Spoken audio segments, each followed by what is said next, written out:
Sinagip ang tatlong estudyanteng tumawid sa gitna ng rumaragasang ilog sa Maitum, Sarangani. Patay naman ang isang lalaki kasunod ng landslide sa Tupi, South Cotabato. Darito ang unang balita. Landslide. Sabi. Gumuho ang lupa mula sa bundok sa isang peryahan sa Tupi, South Cotabato.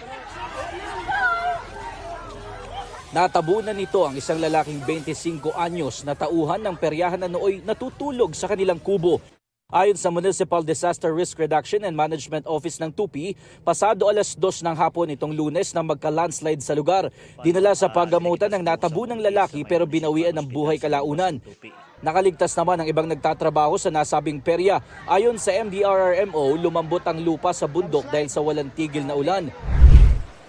Na-rescue ang tatlong estudyanteng stranded sa Pangi River sa Maitum, Sarangani.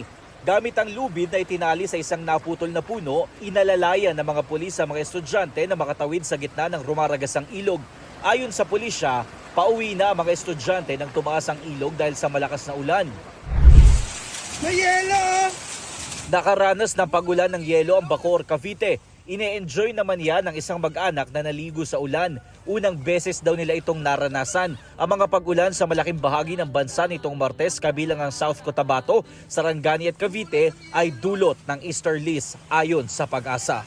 Ito ang unang balita. Jomer Apresto para sa GMA Integrated News. Igan, mauna ka sa mga balita, mag-subscribe na sa GMA Integrated News sa YouTube para sa iba't ibang ulat sa ating bansa.